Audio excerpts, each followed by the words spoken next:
Good afternoon, everybody. I'm Josie Osborne, Minister of Energy, Mines and Low Carbon Innovation, and I will be your MC this afternoon. It is wonderful to be here on the territory of the Musqueam, Squamish and Tsleil-Waututh Nations, and to join my colleagues, Premier David Eby, Minister George Heyman, and I'd also like to welcome Chief Charlene Gale from the Fort Nelson First Nation and the First Nations Major Projects Coalition, Marin Smith from Clean Energy Canada, Colin Armstrong from H-Tech, and Chris Severson Baker from the Pembina Institute. Thank you to everybody for joining us today. We're very grateful to have you and your presence. It is now my honor to invite Premier David Eby to the podium. Thanks, Josie. Thank you very much, Josie.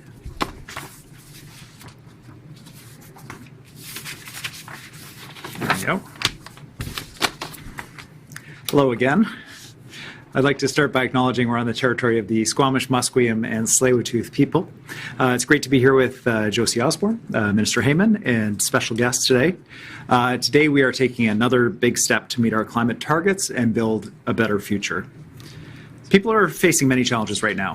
One of these challenges is the generational challenge of climate change.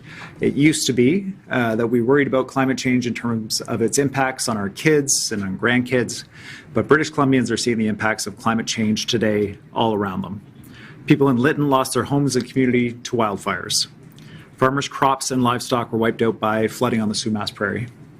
Entire sections of highways were washed away during the atmospheric river, and vulnerable people lost their lives during a record heat wave. While BC has been disproportionately affected by climate emergencies, we're also uniquely well positioned to thrive in the low carbon economy of the future. BC is already a clean energy superpower, and future demand will require us to produce even more clean energy. Our booming mining sector provides the crucial minerals necessary for a transition to a low-carbon economy. In fact, Canada is the only country with all of the critical minerals needed to support our net zero future. International investors increasingly put a premium on high standards and strong democratic institutions in deciding where to invest. BC is leaning into this moment with strong values and a focus on providing business predictability. Now, some people think we should respond to the climate crisis by always saying no to development, regardless of the cost of jobs and opportunity. Other people say that all development should just go ahead regardless of the impact on our kids and grandkids. The choice between protecting the environment on the one hand and creating good jobs on the other hand is a false one. We see a better way, one that helps us continue building a clean economy.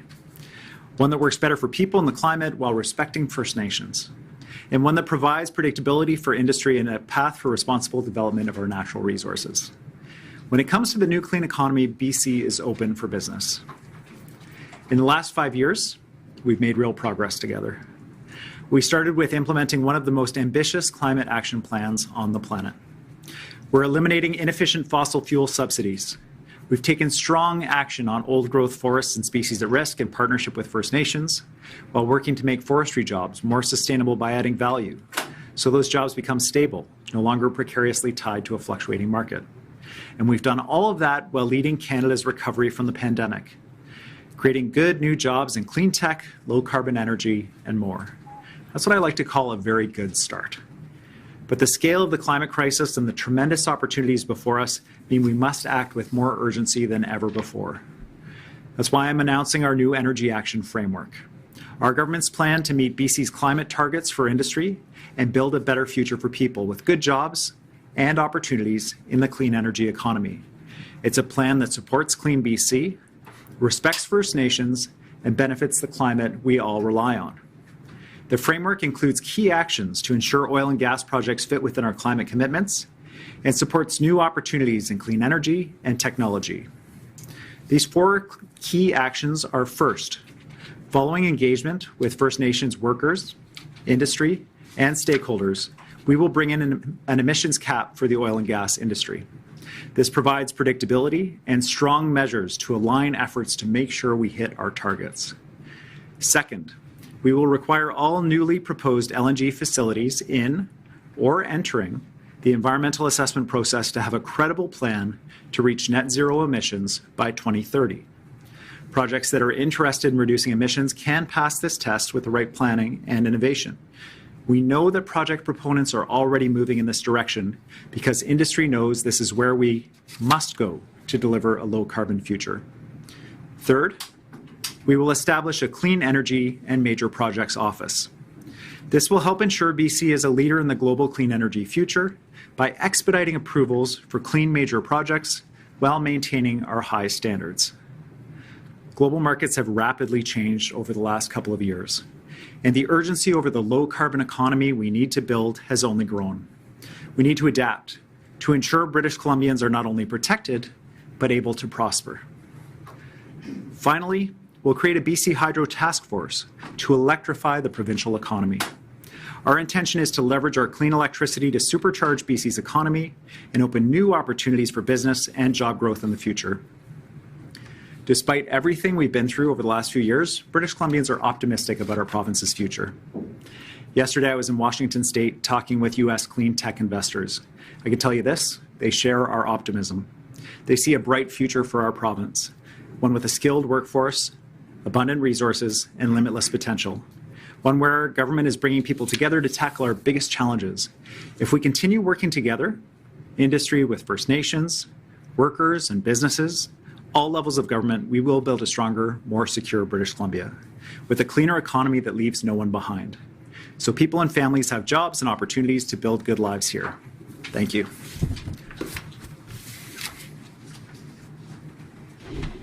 Thank you so much, Premier. I'd now like to invite George Heyman, the Minister of Environment and Climate Change Strategy, to provide his remarks. Thank you very much, Josie. Thank you very much, Premier. I'm honored to meet with people here from the traditional territories of the Musqueam, the Squamish, and the Tsleil-Waututh peoples. Today's announcement is a very significant moment for climate action in British Columbia, and it's one that is designed to demonstrate our commitment to climate action and to the promises that we made to British Columbians. The new Energy Action Framework will reduce emissions from the oil and gas sector, which is one of the most substantial contributors to emissions in our province. And it will also support BC's transition to a clean energy future, one that will provide good job opportunities for people and also ensure that our children and our grandchildren have safe, clean, and healthy communities in their future. This is increasingly and critically important as the world is heading to a low-carbon future that is focused on clean energy. We're in a very significant period of transition, and BC won't be left behind. We will be a leader in that clean energy economy, but we know we need to act now to ensure that British Columbians get those opportunities. As the Premier mentioned, the impacts of climate change are being experienced worldwide today. As the Premier also mentioned, British Columbians are no exception. We've seen heat waves, heat domes, drought, wildfires, and devastating floods. The threat of climate change calls on all of us, particularly government, to act with urgency.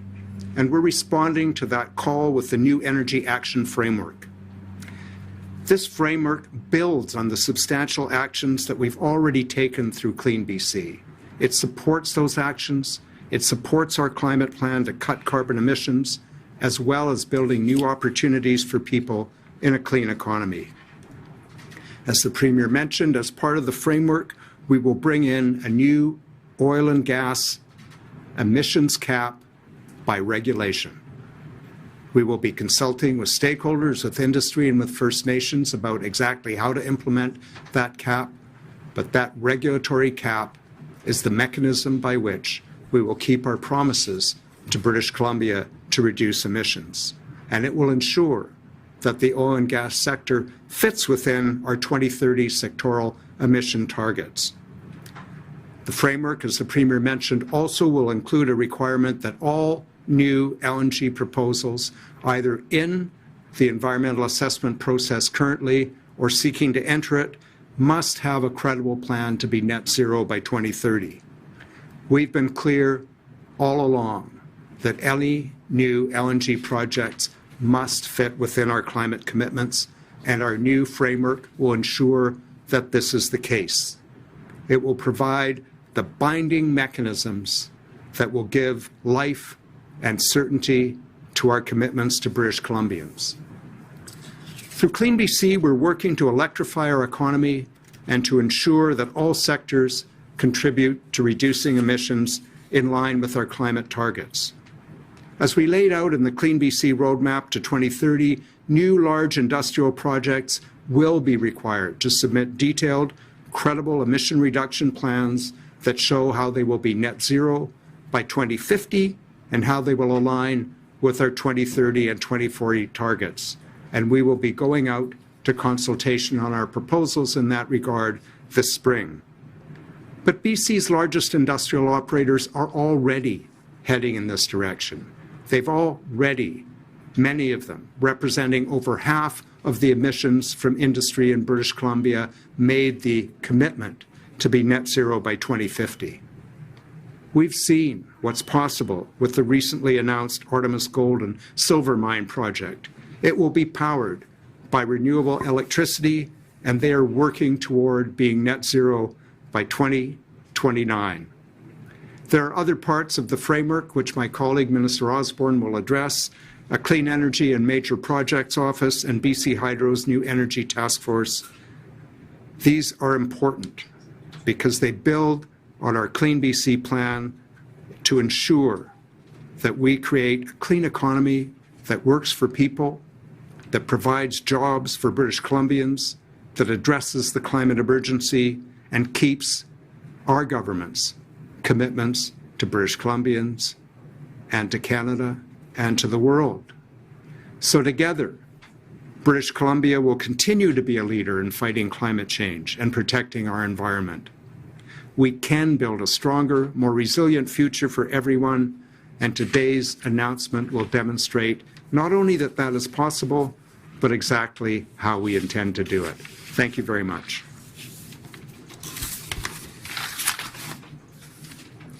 Thank you so much, Minister Heyman. So as we've heard, the new Energy Action Framework sets out 4 key actions: a regulatory cap on emissions from the oil and gas sector, a net zero test for proposed LNG projects, a new Clean Energy and Major Projects Office, and a new BC Hydro Task Force. Minister Heyman provided the details on the first 2 of those actions, and I'll focus for a moment or two now on the second 2 actions. BC is on the front lines of climate change, and we've seen in recent years the devastating impacts of record wildfires, heat waves, and flooding on people and communities. British Columbians have made it exceedingly clear that we need to meet our climate targets and move our economy forward as a clean energy leader. So that's why we're establishing a government lead for clean energy development, the Clean Energy and Major Projects Office. Housed within my ministry, the Ministry of Energy, Mines and Low Carbon Innovation, the office will be a one-stop shop and work across government to provide dedicated, coordinated support for major clean energy projects. The office will support companies to navigate regulatory processes, to access provincial programs, and to reach a final investment decision. It'll be focused on attracting development in areas like green hydrogen and biofuels, renewable natural gas, and creating the clean energy that we need to reduce emissions and providing good sustainable jobs for communities. In the hydrogen sector alone, for example, there are currently 50 proposed projects in BC representing over $7 billion in potential investment. British Columbia is part of a groundswell the world over that is transitioning away from fossil fuels and toward powering more of our homes and buildings and industries with clean electricity. We need to do more, and we need to move faster if we're going to meet our climate targets. And that's why we're launching the new BC Hydro Task Force to do exactly that. The task force will accelerate the planning and procurement of new infrastructure needed to power BC's economy with clean electricity instead of fossil fuels, while keeping rates affordable for households and for businesses. It will also identify and advance Indigenous ownership opportunities and future electricity generation and transmission infrastructure investments. And it'll include senior officials from the province, from BC Hydro, Indigenous representation, and independent expertise. We know these are complex issues. We also know that BC has a rich variety of clean energy resources, world-leading innovators, and opportunities for investment. I believe there is room for everyone who is looking to carve out a niche as we transition to a clean energy future. And in my role, I plan to continue positioning our province as a leader in the clean energy sector because this is what British Columbians want.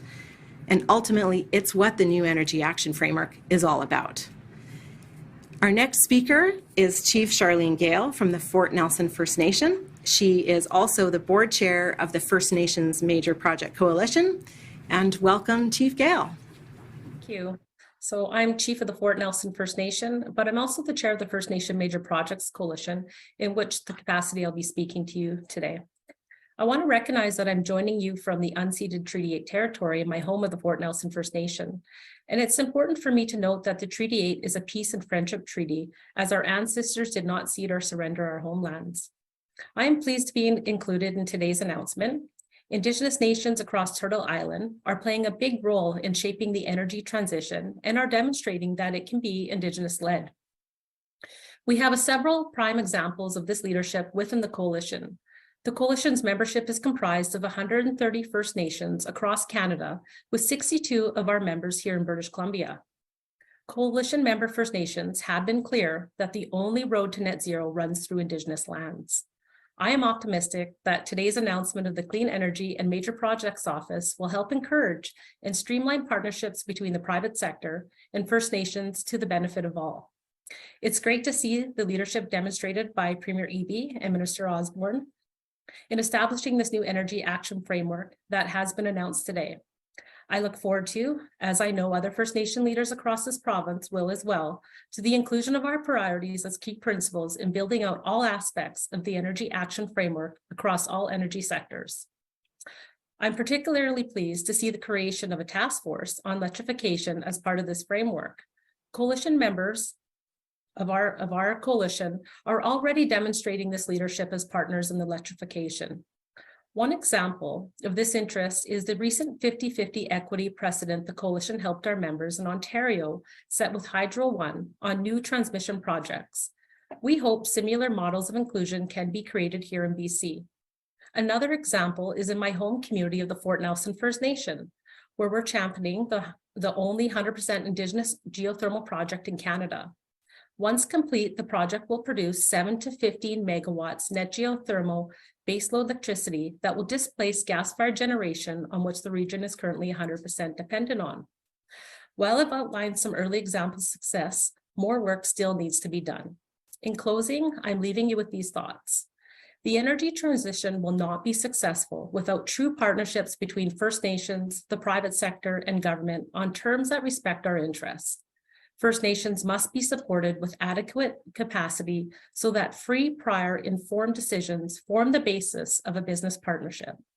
Governments must be there to support First Nations with tools such as loan guarantees that will help us overcome the barriers we face in accessing capital at affordable prices to become equity owners in all forms of major projects.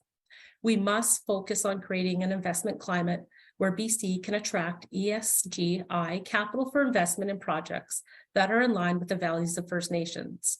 Another key part of success will be our ability to streamline regulations while empowering First Nation decision-making, as we need to be sending a signal to investors that First Nation partnerships are the way to go. True partnerships with First Nations on policy and deal-making represent a competitive advantage that cannot be replicated anywhere else. And with that, I would like to thank you for having me today. Masi cho and hi hi. Thank you. Thank you so much, Chief Gale, for zooming in from your territory and your home, and for your words and for putting the I in ESG, reminding us of the importance of partnership and collaboration and the opportunities for reconciliation with Indigenous nations. I'm now really pleased to welcome Chris Severson-Baker. He's the Executive Director from the Pembina Institute and joins us by Zoom today as well. Well, thank you. Thank you, Premier Eby and Minister Osborne and Heyman. I am joining you from the ancestral territories of the Treaty of Seven Nation And it's comprised of the Blackfoot nations of Siksika, Piikani, Kainai, and the Stoney Nakoda nations of Goodstoney, Chiniki, Bearspaw, and the Tsuut'ina Dene, as well as the Métis people of Region 3. I'm very pleased to take part in this important moment. Thank you for making it possible for me to join virtually like this. With this announcement, the BC government is taking a very important step towards growing a clean economy and meeting its climate obligations. In a world that's rapidly moving away from fossil fuels and towards clean energy, these two objectives go hand in hand. The need to cut emissions from the oil and gas sector was a major gap in the BC climate plan, and that the announcement today closes that gap. The production of gas and the process of liquefying it requires enormous amounts of energy. And now the emissions associated with producing gas and the LNG plants will be capped and cut by 2030, and new LNG plants that enter the regulatory process will not be allowed to have any net greenhouse gas emissions by 2030, and this is really important. Before this announcement, LNG production was simply incompatible with the BC climate plan, and now we have policies that ensure that the target will be met, and BC is also doing its part to meet the federal oil and gas cap and providing leadership at the national level. It will be a really significant undertaking to implement a provincial cap on oil and gas emissions, and we're committed to work with the government and other stakeholders to meet that timeline. The oil and gas sector has signaled that it's committed to taking action to protect the climate, and this is an opportunity now for them to show that they're sincere and actively support the process. The announcement also very clearly signals that BC is prioritizing growth in the clean economy, and this means industrial development that is consistent with a net zero future. A clean economy requires an abundance of clean electricity. BC's power grid will be the engine of economic activity in the province. And so the announced BC Hydro Task Force is really critical in laying out a plan, in developing not only how BC can electrify buildings and transportation, but also supply all the projects that represent the future of a clean economy in BC. An economy based on clean electricity is a huge advantage in a world that's moving fast to eliminate fossil fuels.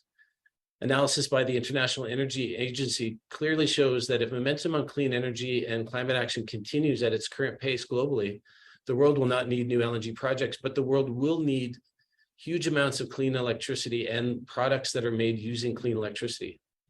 So we look forward to participating in the process to develop the policies announced today. And all in all, this suite of announcements is a tremendously positive step for BC. It closes a major gap in the plan, and it points the economy in the right direction, and one that's consistent with a net zero future. Thank you very much.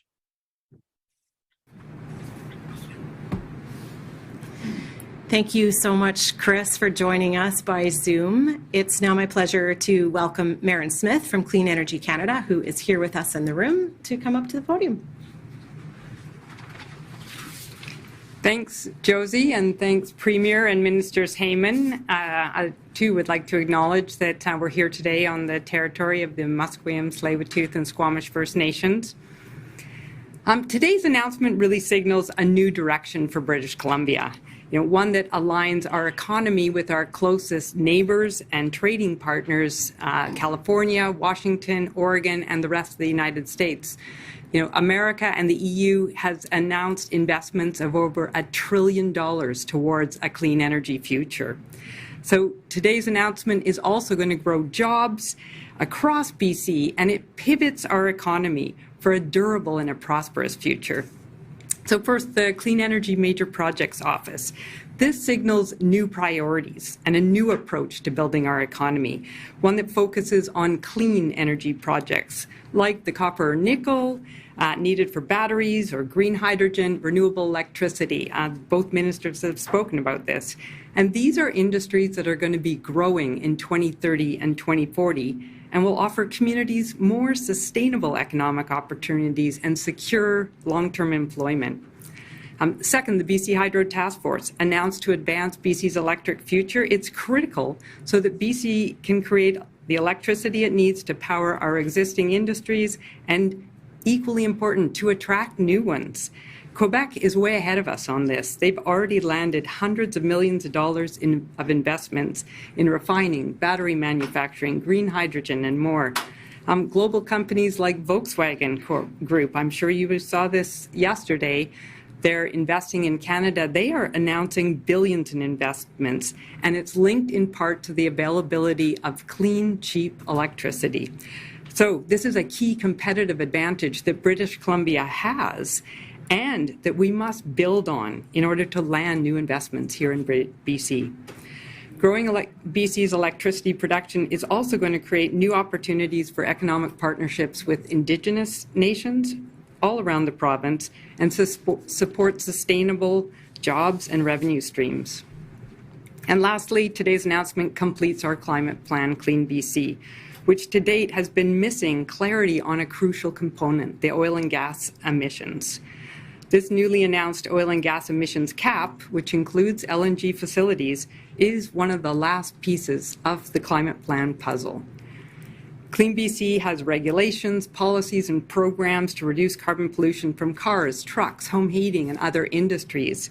British Columbians have been doing their part, and the new rules announced today will ensure that the oil and gas sector, the province's second biggest polluter after transportation, also does its share of emission reductions. And another bold step forward in today's announcement is the requirement that applications for new LNG projects must be net zero by 2030. This is significant. Today's commitments are a step in the right direction and a signal that BC wants to join those leading on the energy transition. But it's important that BC back today's commitments with significant new investment of dollars, as we see happening in the US and around the world. This is critical if we're going to be able to compete and attract capital and companies to British Columbia. I want to truly thank the Premier and Ministers Heyman and Osborne for all the work they've done to set us on this new path, a more secure economic path for British Columbians, one with an abundance of clean energy jobs, and one that aligns with our global climate responsibilities. Thank you. Thank you so much, Marin. And now for our final guest this afternoon, I'm pleased to introduce Colin Armstrong, the President and CEO of HTEC. Thank you. Thank you, Premier and Minister Osborne and Heyman. Yeah, it's a great day to hear these types of announcements. So I also represent what's called Hydrogen BC. I'm the chair of that organization. And ourselves, HTEC, we're building hydrogen solutions and infrastructure in BC and actually around the world. So we believe the government's new energy action plan is well thought out, and we expect it will greatly help our progress in a variety of projects that we're doing in British Columbia. And by doing it in our home, it'll actually help us as technology companies export to the world, which we're doing already, and it'll help them reduce emissions in their home countries. We agree with the government's goal to move boldly while also embracing the fact that we have to think in terms of transition, right? It's we can't leave anybody behind, and we have to embrace our strengths. At HTEC, we actually draw a lot on the oil and gas sector. We use their expertise that's been developed over many years, and we actually come from use their workforce a lot. We've hired probably 50 people in the last couple of years from the oil and gas sectors. The other thing we welcome in this plan is the ambition that that we have to look for new solutions. So if we take natural gas as an example, it's about adding value. When you liquefy it, you actually add value to it. But in our world, and this is a promotion for the hydrogen side of things, we don't want it to stop there. BC Hydrogen's technologies are available to crack the methane from into carbon black and hydrogen, so you don't have any emissions. And then you can take that hydrogen using BC's technology to power cars, trucks, boats, even the compressors that are in the LNG value chain. So we want people to take a little look and think about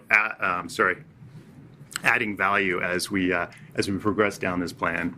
So in summary, we support all elements of today's announcement: new, action, energy, plan. So we look forward to work with governments, First Nations, and the private sector to bring these words to life. So thank you for your bold and thoughtful action on climate change, challenges, and opportunity. Thank you. Thanks so much, Colin. That concludes the remarks, and we're going to open it up to the media, and I'll invite the Premier back to the podium. Thank you. Thanks for joining us today. For those on the line, please press *1 to enter the queue. Each person will be limited to one question and one follow-up. We're going to start on the phone line with Richard Sussman from Global News. Go ahead, Richard. Premier, what impact will the framework announced today have on LNG Canada's Phase 2? Do they have any hope of meeting these requirements based on the current design? And does this propose an overall requirement of electric drive for any new LNG facilities?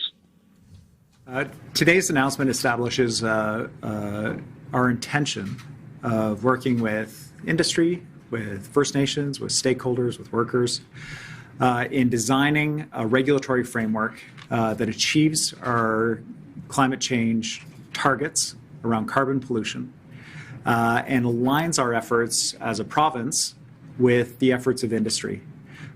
For one of the major proponents of LNG Canada, phases 1 and 2, Shell, we know that they understand that this is where we need to go. For their company, they have their own targets that are very much in line with the targets we have provincially.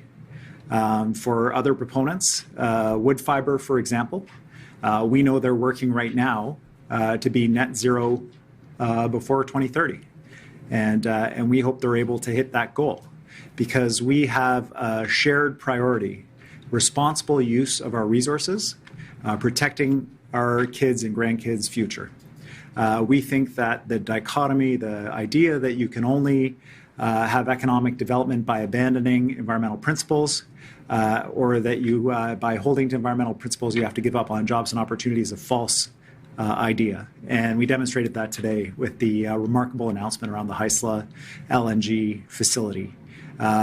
We believe that by working with industry, we can help Shell meet their international targets. Shell can help us hit our provincial targets, but we're going to have to work together on that. It's going to be challenging work, absolutely, but it's work that we have a moral obligation to do and work that can help increase BC's prosperity for everybody. Do you have a follow-up, Richard? You talk about moral obligation. The regulator mentioned last year that even under the current standards, if LNG increases greenhouse gas emissions, there may be a moral obligation for the province because of coal use and other emissions in some Asian countries where we're going to export. And so are you worried at all here that this framework could reduce our LNG output and therefore not allow us to fulfill a greater moral obligation to ship clean product to those markets who demand it? Well, what British Columbians expect of us is that we meet the commitment that we made to them about our carbon pollution targets. And today's announcement is how we align our efforts with the efforts of industry in the oil and gas sector to make those commitments reality. I am encouraged and I am excited that we have proponents already who are supportive of this direction, who are taking this direction themselves, who recognize this is where we need to go. And we are going to work together to deliver on this. Our LNG, when it is used in other places, those countries have their own obligations around their climate change targets that they have made under the Paris Accord. And we certainly expect them, as they expect us, to hit those targets. But what we all know, too, is that we're moving to a clean energy future. And that is one where fossil fuels are not used. And so that is part of our announcement around our intention to rapidly expand the ability of us to electrify our economy, to support industry in reducing their emissions, while, for example, producing the metals and minerals we need for transition. That we also have a quicker approvals process for clean energy projects going forward. But we know this isn't going to happen overnight. We're in a transition period. And so making sure that we're aligned with the oil and gas sector in hitting those targets and protecting our kids' future, ensuring that good projects like Haisla can go forward supporting that community, putting food on the table, lifting a community out of poverty and a region. This is all part of the work that we need to do. Next question will come from Justine Hunter from the Globe and Mail. Go ahead, Justine.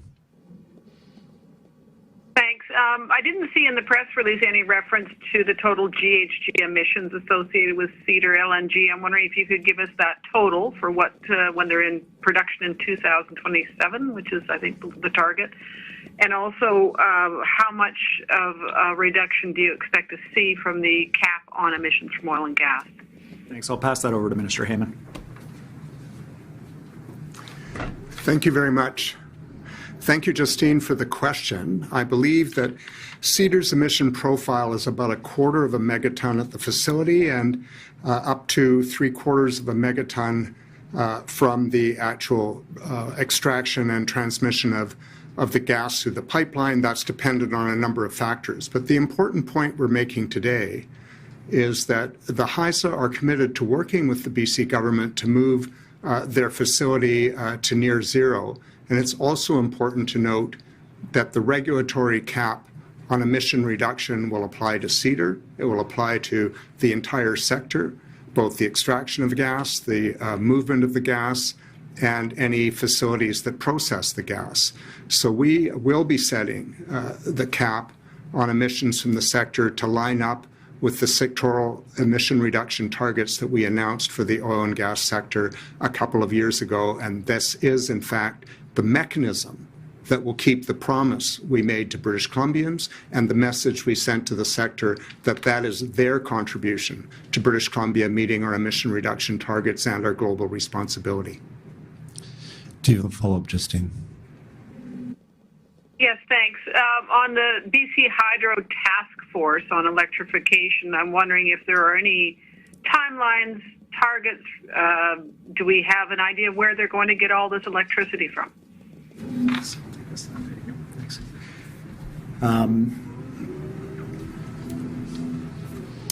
So one of the consistent pieces of feedback I've heard from major projects that wish to decarbonize, wish to be lower emissions, or wish to produce clean energy like hydrogen is frustration with the timelines around the approval of new transmission and new generation capacity within BC Hydro. The current timelines that are often given to proponents is 8 to 9 years. From initiation to connection. Obviously, that is not consistent with where we need to be to build a clean energy future. And we're going to have to work closely with BC Hydro. We're going to have to make sure that the BC Utilities Commission regulation is consistent with where we need to go around electrifying our province's economy. We will have to build capacity in advance of demonstrated demand for power. Currently, the proponents need to be all in and ready to go before the generation is built. And this is also critically important that we do this responsibly to ensure that people at home and businesses are not impacted in their rates. So it's a complicated piece of work, but it's a critical piece of work that we need to deliver. When I was in Washington State yesterday, talking with their power authority about their decarbonization plans for their own grid in Washington State. They have a significant call that they're going to need to make on British Columbia for power. And we know that we brought in about $1 billion for BC Hydro from power sales to other jurisdictions in the last fiscal year. So this is a growing opportunity for us to provide rate support, to support industry, and to decarbonize our economy through fuel switching. And we saw the Artemis Gold project, for example, that wants to plug into the grid to decarbonize. The Haisla project wants to plug into the grid to be one of the cleanest LNG projects in the world. And we know that there are many, many hydrogen projects, 50 hydrogen projects that have approached the province, representing multi-billions of dollars of potential investment that are also very dependent on our clean energy. So it's very obvious to me, it's obvious to us that our clean energy is a huge economic opportunity in a number of different ways. But in terms of the actual implementation, how much capacity we build out, where the transmission lines are, interties between us and neighboring jurisdictions, that work will be done through the task force. That's exactly why they're being set up. The next question will come from Mira Baines, CBC. Go ahead, Mira. Premier, is there something to be said about the controversy and backlash around the Coastal GasLink pipeline, which is where the gas will be coming from? Well, I think that one of the things that's certainly obvious to me, and I hope was apparent from our announcement this morning with the Haisla, is that the future in British Columbia around major projects or projects involving land or resources need to be done in partnership with First Nations. Whether you look at the law that's come out of our courts, and our constitutional obligations, our obligations legally to First Nations, whether you look at our government's intentions set out under the UN Declaration of the Rights of Indigenous People, or frankly, the opinions of the vast majority of British Columbians, doing this work in partnership with First Nations is required now for these major projects. And this morning's announcement really such a remarkable demonstration of that commitment and that shared commitment to hear Chief Smith talk about how important it is for us to work together, First Nations governments, provincial government, federal government, and industry and workers to deliver these kinds of projects. I couldn't agree more. And it's the direction going forward in this province. We are going to have challenges along the way. This is a long history and a lot of work yet to be done in terms of reconciliation. But this morning's announcement is such a good demonstration of where we're going, where our intention is as a province, and that we've got ready and willing partners on the First Nations side to engage with us on this critically important work. Do you have a follow-up, Mira? Yes, this is on another matter. Today, your government announced continued consultation on the future of the island rail corridor. It's at dormant for about 12 years. Elsewhere on the island, regional bus services have been suspended. Meanwhile, the Green Party has been pushing for dedicated transit between Squamish and Metro Vancouver. If your government is committed to reducing car dependency, why are there less train and transit options between different parts of BC than when your government took office? I mean, that's simply not right. Our government is putting literally billions of dollars into transit expansion across the province, including on Vancouver Island, new express bus services, and in Surrey, the biggest investment in transit south of the Fraser ever in our province's history. Support for our transit authorities through the pandemic period at a time when ridership has gone down and they're facing increased costs to make sure they maintain service levels. We know that expanding transit to take pressure off of roads in terms of congestion, get people an opportunity to get to work quickly and support our clean economy is the way forward. That's why we put these kinds of investments forward. And we'll have more to say about that actually in the days ahead. In terms of the specific issue of the island corridor, this is a major turning point in terms of the corridor. To take a step back, there was litigation filed by First Nations, and the court decision said that a decision needed to be made by the federal government by today about the future of the corridor for rail. The federal government has indicated that it will be reverting back to First Nations. And one of the things we want to do as a provincial government is create the possibility that the corridor could remain a transportation corridor going forward, but to support First Nations in the direction that they think is most appropriate for the corridor.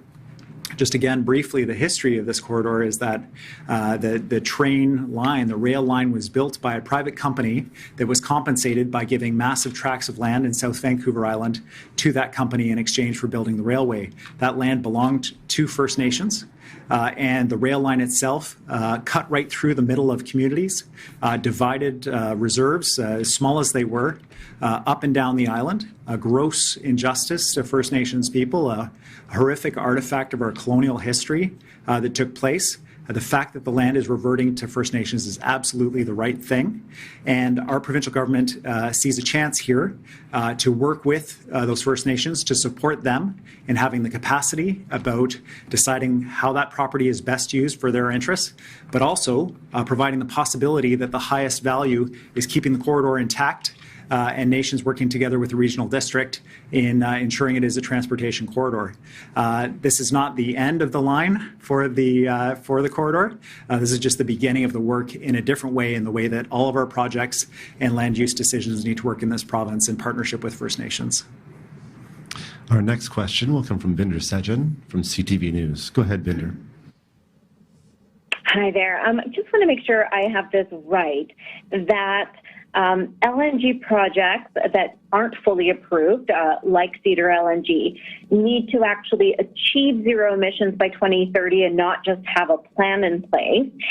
And if you can just confirm that. And also, you know, lots of people pointing out BC has never met any of its climate targets in the past. So can you guarantee with these new measures announced today that BC will indeed meet a 2030 target?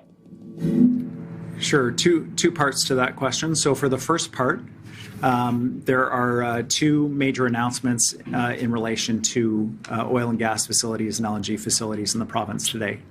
The first is that any LNG facility that has not yet received final approval from the Environmental Assessment Office needs to have a realistic plan to achieve net zero by 2030. And examples of these projects are the Silisms project from Nisga'a First Nation and the Tilbury Phase 1 and 2 projects in the Lower Mainland of Vancouver.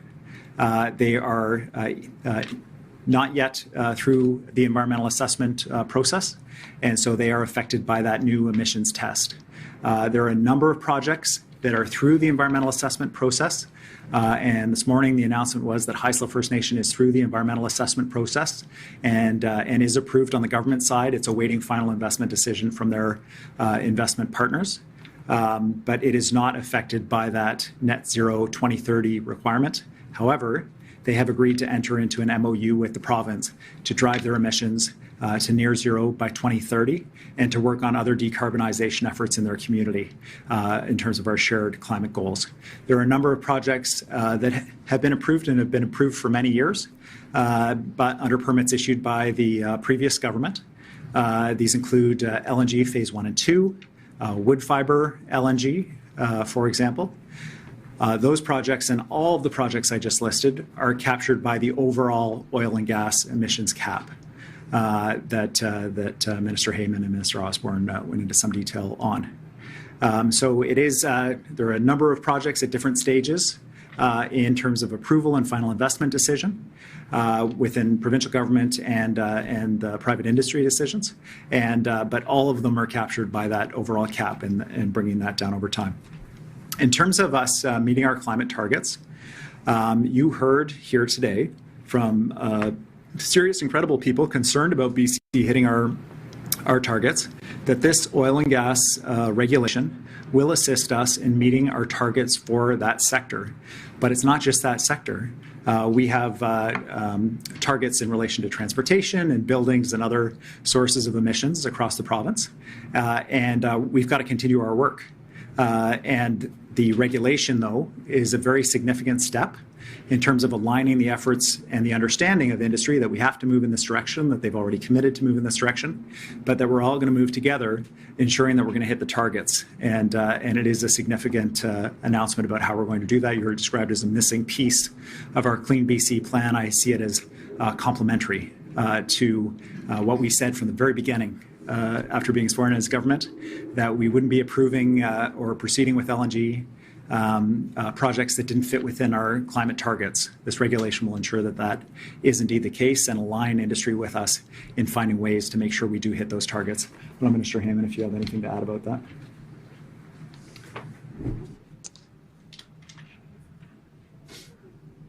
I think Premier Eby has pretty much summarized the range of measures that we've outlined. But Binder, your last comment was BC has a history of not meeting our targets. We've made commitments. I would say that our Clean BC plan is the most detailed plan that British Columbia has ever seen, that probably any jurisdiction in Canada or North America has seen. It's multifaceted. It covers all sectors. We made commitments with respect to oil and gas, and what we're announcing today is a very specific pair of regulatory mechanisms to ensure that we give life to that commitment and that we reach that sectoral target. Binder, do you have a follow-up? I don't. I took two in that one, so I'm good. Thank you, Binder. Next up will be Katie DeRosa from the Vancouver Sun. Go ahead, Katie. Hi, Premier. There's been some criticism of the Prime Minister's response to the Japanese Prime Minister when he was visiting about Canada's LNG exports. So with your trip to Japan, will you be sending the message that the province's LNG network or sector is sort of open? And so what is your hope to are you going to mend fences when you do your visit to Japan? Well, I have had the opportunity to meet with the Consul General for Japan and for Korea, and we've had very constructive conversations about our shared goals around our respective jurisdictions' climate obligations, about the role that BC can play in helping decarbonize overseas. And in particular, and excitingly, a lot of interest in hydrogen coming out of those jurisdictions. Obviously, we're seeing investment from Korea in LNG Canada. We're seeing interest from Japan in hydrogen.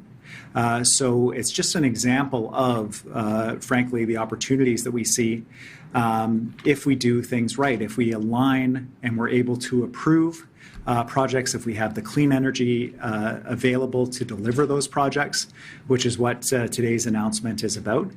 We are absolutely counting on the federal government to be a strong partner to help us hit our targets, to help us attract clean industry, and to ensure that we're competitive with jurisdictions like the United States, like Europe, for these clean energy jobs of the future. For the province, we're going to do our part. I'm really looking forward to the visit to promote British Columbia as a clean energy superpower, as a jurisdiction with critical minerals and metals able to assist these countries in meeting their climate obligations, and that we are a place where when they purchase that energy, when they purchase those metals and minerals, they can have confidence that they are produced to the highest environmental and social standards, including in partnership with First Nations. It is a remarkable opportunity for us, and if we do it right, we'll leave a legacy for our kids and grandkids, both economically but also environmentally, in a sustainable future. And that's what today's announcement is about. Katie, do you have a follow-up? Yes. What does this approval mean for the proposed project on Niska land? Is that nearing a green light or approval? The Niska Silosystems project is at the earliest stages of the environmental assessment process. So today's announcement means that they will need to put forward a credible net zero by 2030 plan in order to be able to proceed through the environmental assessment process. Minister Heyman and I and our team have been in touch with Niska, and they understand that requirement. They are supportive of it, and they believe that they can meet that commitment. And certainly it applies to them as well. The oil and gas cap regulation will apply to that project and the associated upstream emissions as well. So we very much look forward to working with Niska around their clean energy future. They have a lot of remarkable opportunities on their territory, and we believe that clean energy can help support a strong economic future for them. And a partnership with Niska and with other Indigenous people across the province is how we're going to move forward. Our next question will come from Daryl Greer, the Canadian Press. Go ahead, Daryl. Hello, Premier. You've been talking about how we have a future without fossil fuels, and we're talking about 2030, 2040, and 2050, and a lot can happen in that time. And it seems with these projects, even with this new plan that you've dressed it up with, that we're doubling down on this technology. We're shoveling this stuff out the door before it becomes kind of an untenable situation. And, with these technologies, I remember the hydrogen highways was supposed to be a thing, and it's not really a thing now. What assurances can we have that we're not just doubling down on this kind of losing proposition, that we're just kind of going to undermine the efforts to actually, hit these targets and mitigate the climate disaster that we're trying to averse, rather than investing in truly clean options? Well, thanks for the question. There are people who say, in order to respond to the climate emergency that we're facing, that we need to say no to all development, regardless of the impact on communities, jobs, and opportunity. There are people who say, as you suggested, we need to get everything out the door as quickly as possible, and it doesn't matter what the future implications are for our kids and grandkids. We gotta get it sold now. And we believe that there's a better way, and that's what today's announcement is about. We believe that by setting a clear, understandable, and predictable cap that comes down over time to meet our 2030, 2050 targets is how we both meet our international obligations, how we show leadership internationally about where we all know we need to go, including major project proponents like Shell, like Woodfibre. They know we need to go in this direction. And they've made their own commitments about making sure that we get there. And you can see from this morning's announcement the impact that projects can have on impoverished communities. This is for Haisla, this will be transformational, and it will enable carbon reducing initiatives as they decarbonize their entire community. Going forward, the Chief has a huge vision for the future of their community. This was the first piece of it. So British Columbia is going to do responsible development of our natural resources. We are going to meet our climate targets. We are going to do it in partnership with First Nations. And we're going to accelerate the work around the 50 hydrogen projects that are currently showing interest in our province. Just at the tip of the clean energy iceberg in terms of the opportunity that's available for us. We just approved the first mine in British Columbia in almost a decade, which will be using electricity and will have a remarkably low carbon footprint. We will be leaders in this area, and we will continue to show leadership, knowing the transition, leading that transition, and ensuring that our resource development is responsible. Daryl, do you have a follow-up question? Yeah, you say that these projects need to have like credible plans and emissions caps. What are the consequences for these projects if they don't meet those targets, if they exceed, if their plans were just window dressing and they just pump out as much as they do? What are the consequences if they exceed those caps, if they exceed those limits? So when we were first elected, we were clear that LNG projects have to fit within our carbon pollution targets going forward. And this regulation shows how we're going to align our efforts with and align industry's efforts in meeting those emissions targets. The design of those regulations, how they're going to work, what the consequences will be if emissions targets are not met. We'll be designing that going forward, but we're going to engage with First Nations, with key stakeholders, with workers, with industry in designing these regulations. But our commitment to British Columbians is to hit these targets. Our commitment to industry has always been, you must fit within these targets, and these regulations are how we're going to get there. Our last question from the day will come from Nelson Bennett from Business in Vancouver. Go ahead, Nelson. Questions for Mr. Heyman. I'm just wondering if you could speak a bit more about this oil and gas emissions cap. I think right now in BC, the oil and gas sector's emissions is about 12.8 million tons. I think that's according to the CER from 2020. When you talk about an oil and gas emissions cap, are you talking about capping it at that, or does it have to go down to zero by 2030? Can you just expand on that, how this cap works? That's an excellent question, Nelson. Oil and gas accounts for approximately 1/5 of British Columbia's emissions. We set a sectoral target a couple of years ago that specified how much the emissions in that sector needed to go down in order to align with our 2030 targets on the way to our 2040 and 2050 targets. So while we will be consulting on the design and implementation of the cap, including, as the Premier mentioned, the consequences of not meeting it, because obviously all regulations are binding and legal and have consequences if they're not met. The cap will, in all likelihood, be a declining cap that aligns with the sectoral targets on the way to 2030. It'll neither be the level we're at now, and it won't be zero, but it will be in line with the announcement we made 2 years ago and with what we need to do to stick within our legislated 2030 reduction targets. So when you say an LNG project has to be net zero by 2030, that doesn't mean it can't produce any emissions at all. Is that correct? No, the net zero requirement is for projects that do not yet have an environmental assessment certificate. As the Premier mentioned, there are a couple of those currently in the process. They will have to be net zero at the facility.